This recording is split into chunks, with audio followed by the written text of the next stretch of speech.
Hello, everyone. Welcome to today's webinar on high quality youth programming rooted in evidence. It's a whole new ballgame.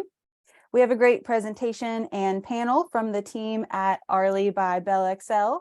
We have John, Mark, and Damon, who will each introduce themselves shortly to you as well. Just a quick note, if you have any questions during the presentation, please feel free to send those over. The chat is open, even if you just want to say hello or send a question in the Q&A. Either way, we'll be sure to get those answered for you. At this time, I'm going to go ahead and hand it on over for the presentation. Thank you.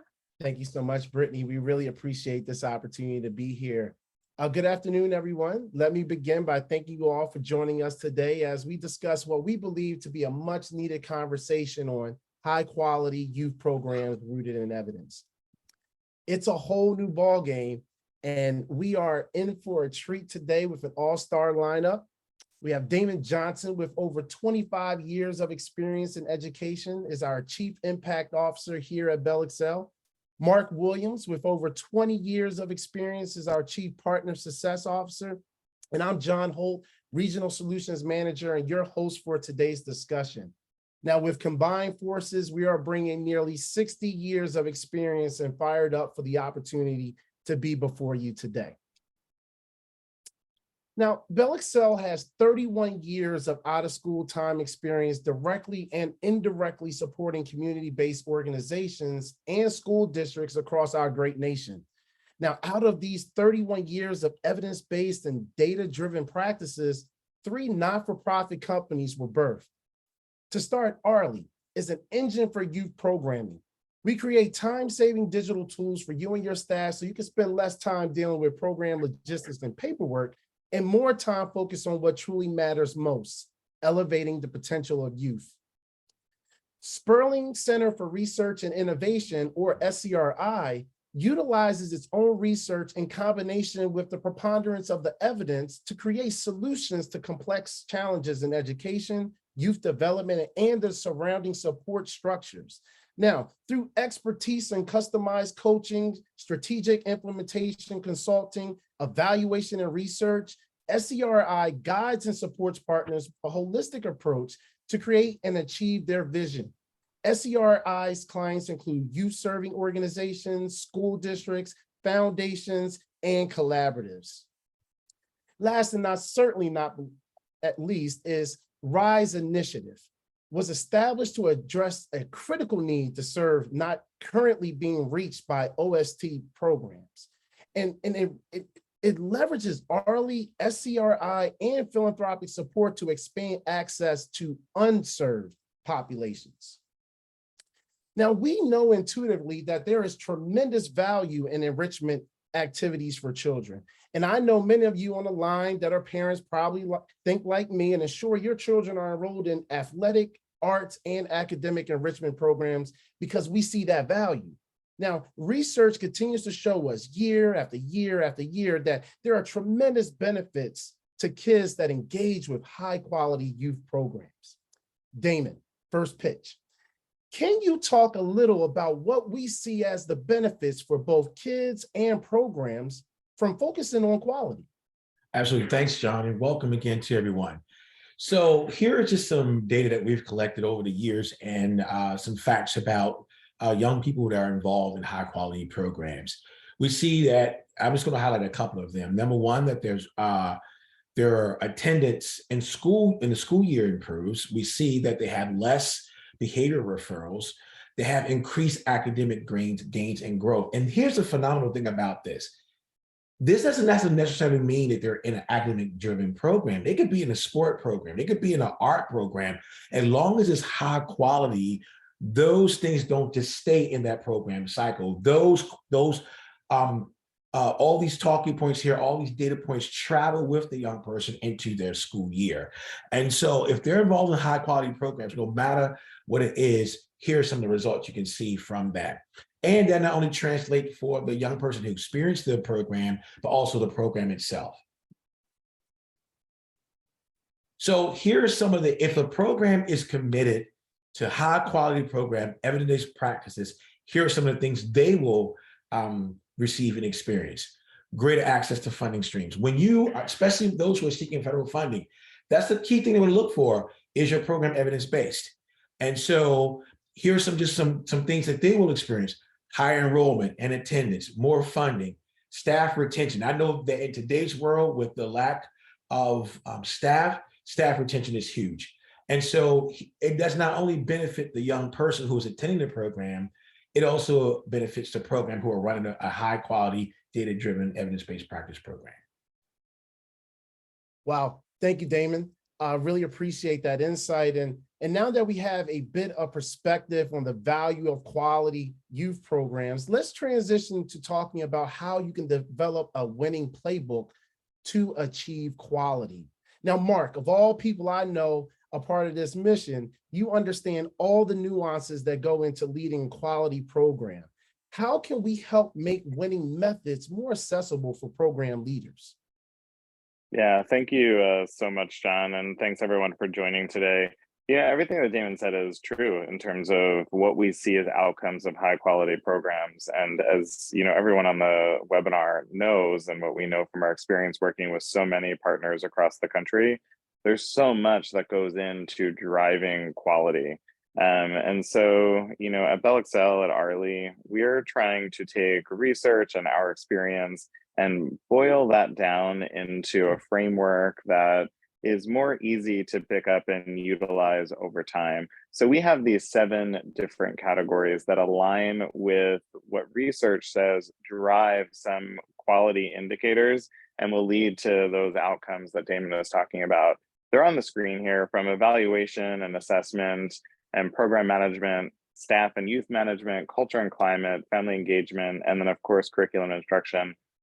There's a lot that can go into all of those pieces, and we try to utilize this as a guide to build out any of our resources and supports for partners that we're working with. And we're actually going to use this, John, today to kind of guide our conversation and look at each of these categories in turn. Uh-oh, both of you are heating up. I feel it. And this is truly helpful because we're excited to really, like Mark said, to dig into more of each of these categories. Now, for our audience, we're going to look at each of these categories in turn. And at the end of this session, we'll be sending out a reflection tool to support you as you focus on quality improvements on your community. So as an educator and program leader myself, I always like to start with the end in mind. So let's begin with evaluation and assessment. Damon, why is this important, and what should programs think about in this domain? Thanks, John. So as the quote here states, it is very, very true. High quality programs have to inspect what they expect.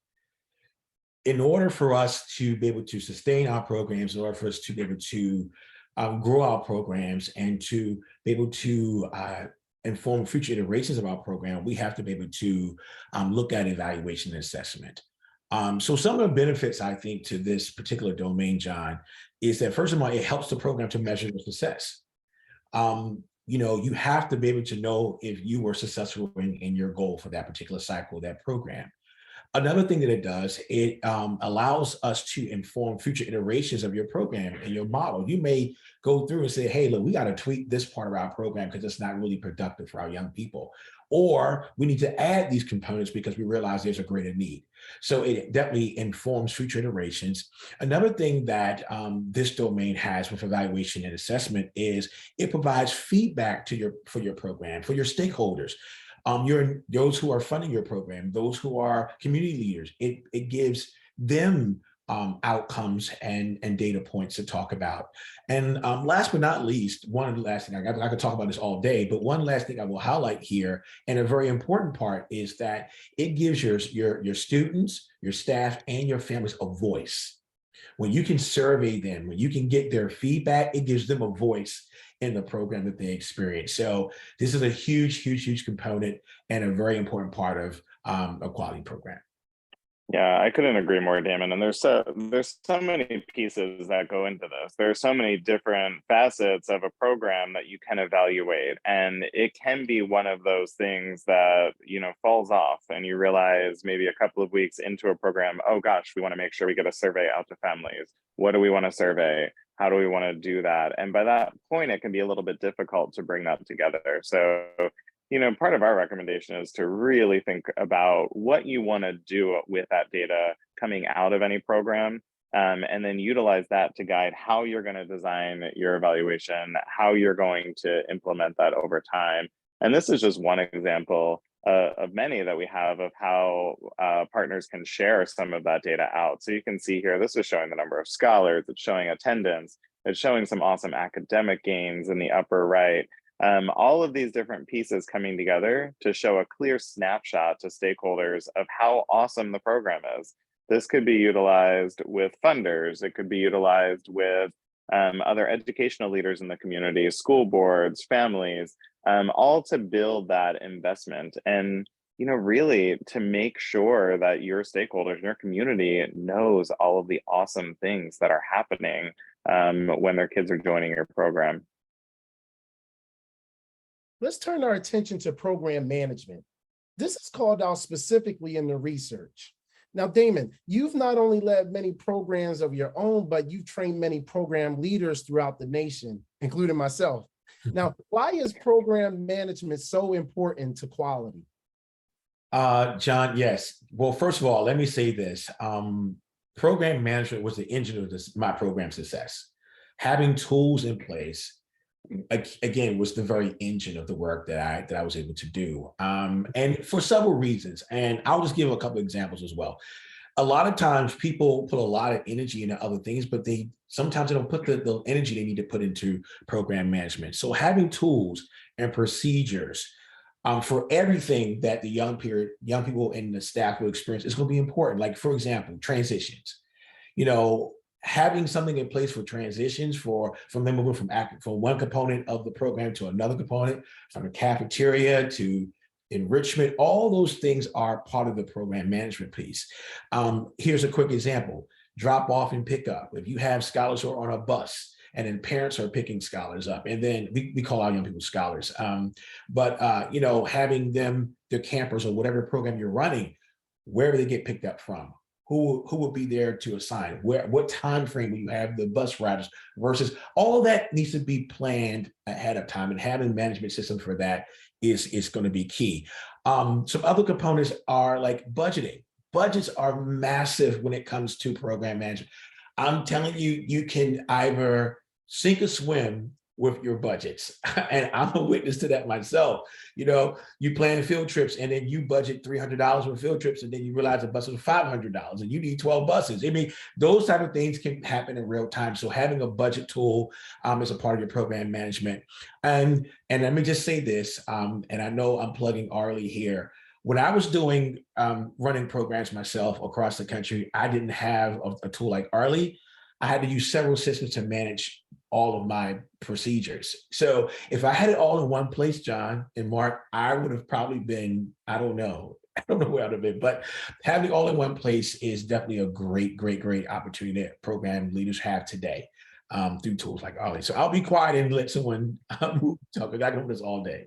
Absolutely, Damon. And again, Arly's program planner, it was built from BellXcel's decades of practitioner experience and extensive research and evidence by independent third-party organizations, including RAND.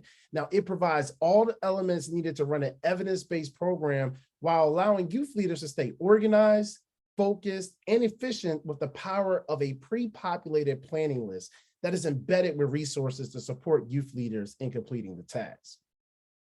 Now, let's turn to staffing. We constantly hear from so many leaders about challenges related to finding and retaining quality staff. Mark, what are some things for leaders to consider when focusing on staff? Yeah, it's such a huge component, right? Like, these are the folks who are going in front of the kids and making the magic happen every day. And it has been tough out there, tough to find staff, but also tough to retain them. And there are some things that we're seeing from research that really, we should call out here. One is just really making sure that you have a rigorous interview process to, find the right people with the right passion, with the right skill set, just to enter the building, really. But beyond that, there is this need for ongoing professional development, coaching and feedback, and just a positive community that supports your staff and showing up with their best foot every single day. We spend so much time talking about kids, and that should be our focus, kids and community. But in order to create that positive environment we want for kids, we have to create that positive environment for our staff as well. And the research is really clear that, investing in ongoing professional learning and those opportunities for coaching and feedback are just huge. And, it's interesting, the summer in particular, from a research perspective, has shown a lot of promise as a great area for people to develop their skills, especially certified teachers. So for those programs that might have an academic component, research is making it very clear that that chance to teach over the summer, where there's a little bit of a lighter stake, where you can let your hair down a little bit and have some more fun, it's a great place for teachers to try new skills, to take more risks, and to develop things that will endure into their school year. So, lots of really cool things with professional learning. And one of the things that we're really focused on is making sure that professional learning at a high quality can be accessed on demand. We know that staff transition, and we've seen over the past couple of years going through and beginning to surface from the COVID pandemic that there's more transition happening. Every time a staff member leaves in the middle of a program and you have a new person coming in, that means more training, more support. So the ability to have that on-demand professional learning is huge. And so you see a little screen grab of our professional learning and resource library there, that we're building to make sure a lot of those essentials, those basics of being a high quality youth development professional are available to any of our partner staff members. Now, a unique component of summer and extended learning programs is that attendance is not compulsory.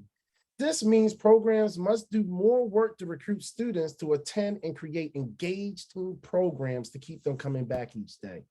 Damon, I know firsthand all the experience you have leading programs in different parts of the country. Tell us about why recruitment, retention, and attendance is so important from your perspective, along with some key strategies you've learned along the way. Yes, John, thanks. So first of all, attendance, retention, all those things are going to help sustain your program and give you the impact that you're looking for with the young people, no matter what the type of program is. If the scholars or the young people are not there, we're not going to have the proper impact. And so it's very important to have youth management systems in place. Number one, how are you capturing your attendance? How often are you capturing your attendance? Are there incentives based around attendance? Have you clustered your classes in a way that you have the proper staff to student ratio? All those things are very, very important. And I think that a lot of times, people just say, I remember back in the day, we had Scantrons and we were, checking off names on pieces of paper, but now we live in an age where I can do it from my cell phone. And it just provides capacity and just a quick work with this, where it don't have to be laborious on anyone, but it can be something that we can have clean data, but also it allows us to be able to do other things because we're not spending a lot of time capturing this attendance and retention. But I would say that this doesn't start when the scholars show up to you. This process starts when you start sending out recruiting information. Is it clear? Have you spelled out all the details of the program? When the first piece of publication that the young people receive or the family receive, that's when you're starting this process. And that has to be very clean and clear. I'll give you one example, John, of what can potentially happen if you don't have a good system in place. Let's say for example, I remember we had a program once we were enrolling a very specific age group. And we were doing, I think, K-5, and we were going to enroll 200 young people. And so we started getting applications, and then we were so excited, like, man, we have 200 plus applications, so much so we had to create a wait list, right? Now, when we went back through, we were like, wow, we really don't have 200 applicants. You know why? Because we had families who were enrolling seventh graders because the mom just saw that it was a program and she wanted to enroll all her kids. Or you had kids that were in pre-K and mom said, look, if the fifth grader can't go, the pre-K, the pre-K kid can't go. So and then we had duplicates. We had parents literally putting their name in where the young person name should have been. So we had parents enrolling. By the time we scaled through all of that, we had to pull like 20 or 30 names from a wait list and put them in. Now, what if we didn't do that to the last minute? That means we could have potentially missed, because those people on a wait list may have found another program to be a part of. And now I have not reached my enrollment goal, all because I didn't have a process in place to ensure that I had clean data. So youth management is huge. And it doesn't start on day one of the program. It starts when you first start recruiting families. So it's a very important part. Well, Arly allows leaders to safely and effectively manage participants throughout the day with timestamp check-in, check-out tools, easy access to authorized pickups and emergency information, and real-time attendance data that can be shared as a CSV or a PDF file for reporting purposes. So it answers that call for you, Dan. Now, we all know that no matter the community or population being served, if we do not set the culture, it will set itself, right? Now, creating a positive culture and climate, it's critical, not only for students and staff, but also for families. Damon, can you talk a bit about the importance of culture and climate and family engagement? Yes, 100%, John. And I believe this is a component that is a major component of quality that sometimes is overlooked. My background, not only did I run programs, I was school-time program, but I was a school administrator. And I used to tell my staff all the time that you can have the best lesson plan in the world, but if your culture and climate is not positive, no one will learn. And so it has to be a positive environment, like, positive reinforcement from staff. That's key. A safe place for young people to learn, a structured place without feeling tense, and so we want to make sure that we have all that built into our culture and our climate, promoting life skills, embracing differences, embracing scholars' voice and choice, embracing the growth mindset. Young people will come in and they'll say things like, I'm not good at math. And we can easily pivot their words by saying, you're not good at math yet. By helping them and that's creating that positive environment, that environment wants to enhance and to help grow the young people and whatever amount of time you have them. I believe, John, that creating this environment will kind of lead us into our next component, family engagement. And let me just say that, one of my big pet peeves when I was running programs is I tell my staff, don't let the only interaction the families have with you is when you're telling them something bad about their child. Because I used to have staff that would pick up their phone and the parents would say, oh, what did he do wrong today? Because the only time they called was when a child did something wrong. And so having that positive reinforcement and those check-ins, we just say, hey, Damon had a great day today. I just want to share with you some of the things he did. I know that Arly has an app, and I know we'll get to that in a second, but where families can be a part of the child's learning experience. I think including families is key because they get to also have that experience at home. When a child comes home, they're sharing the experience, and then there's opportunity for them to do things at home as a spillover or overflow from what they learned in the program. And so I think that these two are connected. Having a positive culture and climate feeds into having family engagement. Family engagement is key. And having the families involved in the experience with the young people is key to quality for your programs. Spot on, Damon. And having those various ways is crucial to building those strong family engagement. But the Arly app, mobile app, let families see just how incredible your program is, from program-wide communication to group updates and scholar-specific highlights. Staff can communicate directly with families. Now, last but certainly not least, we come to curriculum and instruction. Mark, I sometimes hear summer and extended learning leaders say to me, our program isn't focused on academics.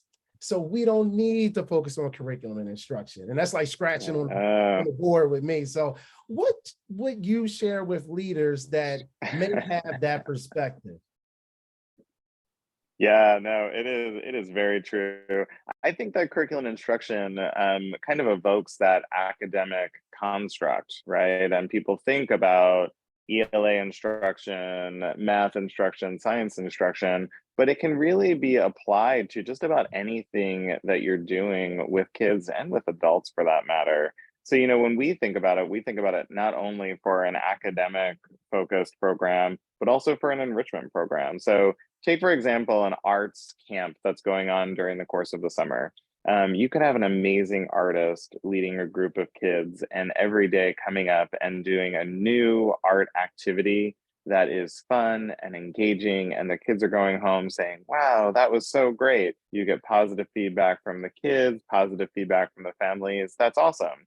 And when we think about curriculum and instruction, you can take that amazing experience and move it to the next level by really thinking about the skills that you want kids to develop during the course of that summer, and go one step further and think about how those skills are going to scaffold year over year. So really pulling some of those pieces together. There's so many ways that you can really take that approach, make sure that you have clear objectives, clear plans, and raise that floor for the instruction that's happening, regardless of what the content is. So we have been working on some really cool activities here, Explorers by Arly, that are, following all of the research related to enrichment. So, we're seeing that discrete instruction of things like life skill development and pieces like that is not really driving the change. Integrated life skill activities, integrated connections to different content areas in those fun enrichment activities is making the difference. So our new Explorers by Arly curriculum has a number of different engaging themes. They are all digitally available. They have clear outlines, clear objectives, clear guidance for teachers, all of the integrations with life skills, alignments to different subject areas. And they're just super easy to implement and fun for kids. So, when I think about curriculum and instruction from an enrichment perspective, I really believe you need to put some of those pieces in front of your youth development professionals and really encourage them to develop their skills and think about how they can really drive toward discrete skill development with kiddos while also creating those really fun experiences. And so that's what we aspire to do with our Explorers by Arly curriculum. It's new, we're developing a lot of new pieces ongoing, and it's been a lot of fun for staff and kids. And then of course we have, academic pieces.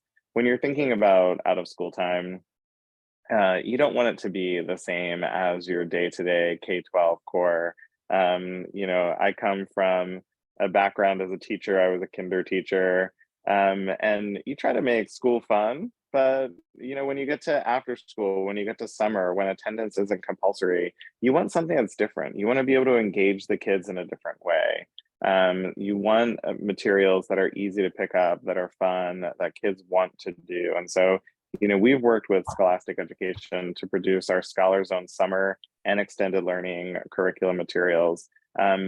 Summer being designed for that summer experience specifically, with a scope and sequence designed for the length of a typical summer school program, so teachers aren't recreating the wheel.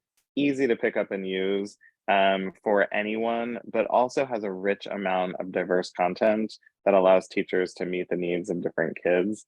And then the extended learning curriculum is awesome. It provides teachers and kids with great content, all in easy to use materials. So you're not managing a ton of different books every day. Your kids have a handbook that has a ton of different pieces, from rich literature to magazine articles to activity pages. Lots of things that teachers and youth development professionals can pick up and utilize to make sure kids are engaged, having fun, and learning and developing different skills along the way. So, I can't say enough. I'm definitely a curriculum guy, teacher at heart, So these pieces are huge, and focusing there, even on those programs that are not academic, keeping curriculum and instruction in mind is a huge win for the entire program. Well, Brittany, bring in the lefty, because I done threw fastballs, curveballs. I even threw one outside of the plate, and Damon and Mark have just knocked it out of the park. So so many good things for program leaders to really think about. Thank you, Damon and Mark. For our audience, as I mentioned earlier, we will be sharing a reflection page following up from this webinar that will support you in reflecting on these categories and considering areas you might focus on for driving increased quality. And we really want to be able to support you in every way, right? So Arly by BellXcel has all of the elements needed for evidence-based programs. You know, we offer a full solution to weave all that is needed to implement any youth program anywhere. And so there is a huge cost savings in utilizing one tool versus many, and we would love to meet with you to discuss ways we can support you. Again, thank you so much for joining us today, and we welcome any feedback or questions coming out of this session, because together we can. Awesome. Great presentation, guys. Thank you so much. Also visually appealing. Love that, as I said before. So yes, to all the attendees, we will make sure that this is available on demand for you if you want to revisit. Obviously, the email is here. If you have any questions, please reach out. I know that they're happy to help. But otherwise, thank you all so much for joining us today, and we'll see you at the next webinar. Yeah, guys. Thank you. Take care. Bye. Thanks, everyone. Thanks, Brittany.